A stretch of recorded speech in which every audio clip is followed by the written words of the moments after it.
Hey guys, what's up? Nice Shum 123 here. Sesame Street Swag District represent. Coming to you here today to show you my first alone video from the team channel. Like, normally when our team makes our videos, we always do them when we're together. But you know, I kind of thought, I was like, we gotta have videos up during the week, and since we only get together on Saturdays, I had to put something up, seeing how we only got one video on last Saturday at our local. I had to put up a build. I'm putting up a deck build of the deck that me, Elmo, topped 4. Yeah, I got top 4 at our last locals with Gravekeepers, and I decided that I'm gonna show the build. I just feel that I have to. I mean, I know that if we want this channel to get big, then we're gonna have to put up content a lot more often, which is gonna be a lot easier if our other teammate gets a camera. But yeah, all right, let's go. I'm just gonna get into it because I bore people with talking. All right. It's basic Gravekeepers, nothing really special about it. I'm just gonna go through it. 3 commandant, search your Necro Rally, terraforming basically. 3 spies. In my opinion, one of the best cards in the deck. Flip, get like Descendant and make big plays. But yeah, spy, it's like so good because I mean, when like you know that they're gonna go and they're gonna be like, oh well, you're playing spy, so let's side in Nobleman of Crossout. What I normally did is I sided out 1 or 2 spies. Normally it was only 1 though, because my only loss was to BDT, Birdman Diva Tengu, and like one of our other teammates.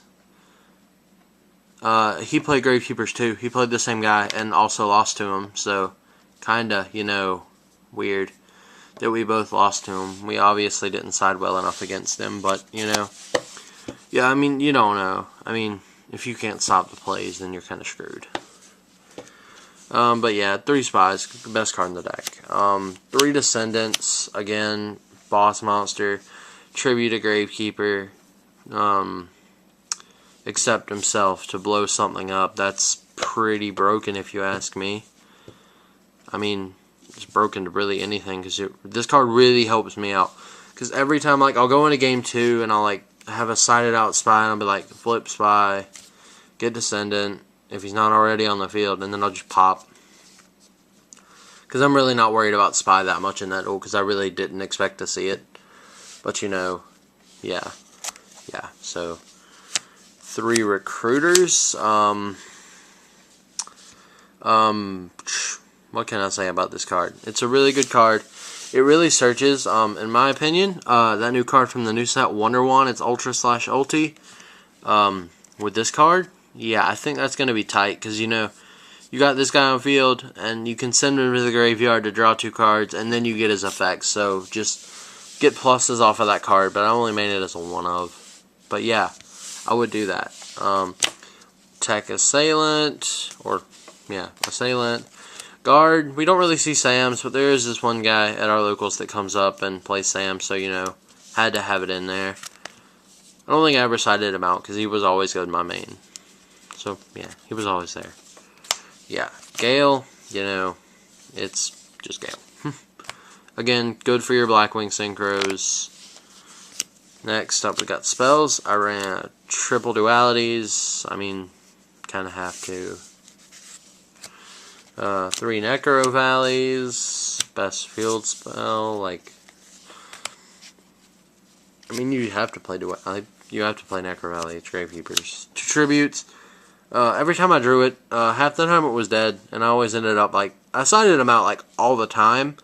I don't know what made me do it, but it's like, well, okay, I won game 1, so I really don't need to roll a tribute turn 1 because they're going first and they can get the monsters out of their hands before I get a chance to play tribute, and then I could just minus off of that. So when they were going first, I sided out a tribute because I really didn't want to see it. Two Gravekeeper stale, whatever you call it. Really good. Lets you reuse Spy, Commandant when you need them. And then I opted to play Trunade instead of MST. I really didn't want to play 2 MSTs because then that's just going blind at it. Blind, MST. Oh, I hit a freaking MST or Dust Tornado. Because again, Dust Tornado is kind of good in the format. So I decided to run Giant Trunade because when you're pushing for those big plays, that you're pushing for game, you want to have that Trunade because that backfield scares you when you've already used your 2 tools. 1 Book of Moon, Staple, and Dark Hole. Okay, now on to the traps. The traps I want to talk about because I based my traps around the fact that I do not own Solemn Warnings, which is a big problem for Gravekeepers, is that you don't own Dualities or Solemn Warnings. Well, Duality's not that much of a problem as of August the 25th, I think.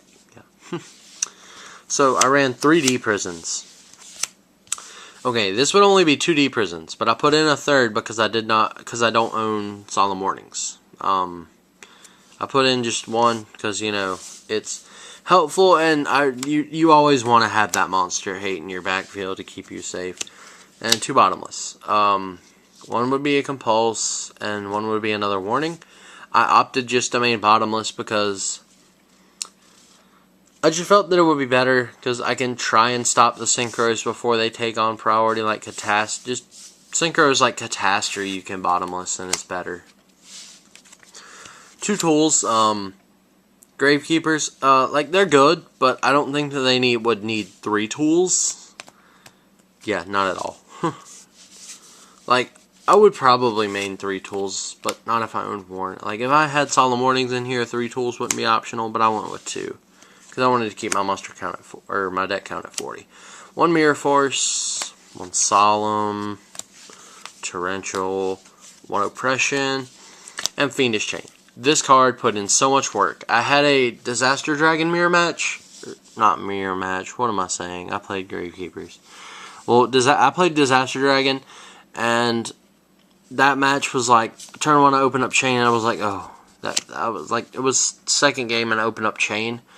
And then I went, and he brought out Red Eyes with Future Fusion, and I was just like, no, I don't like this. And I was just like, Fiendish Chain the Red Eyes, it couldn't attack. And then I actually got in there with an Armor Master. Somehow, yeah, the Armor Master saved me that game. Alright, I'm going to go on to the extra deck. This is the part where everybody gets to laugh at me because I do not own all those nice, fancy, shiny Yu-Gi-Oh cards. 1 Stardust, Scrap Dragon, Colossal, Scrap Archfiend, Armor Master. Again, the card saved me.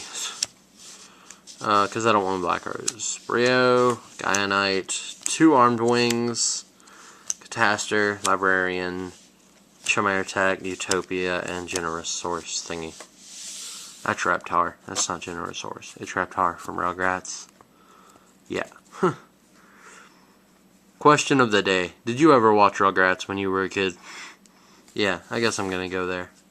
Comment. Did you watch Rugrats when you were a kid? Well, yeah, guys. So, that was my Gravekeeper's deck from my last local that I top 4'd with. So, yeah, guys. This is Elmo from Sesame Street Swag District. Remember to comment, rate, subscribe, and thanks for watching, guys. So,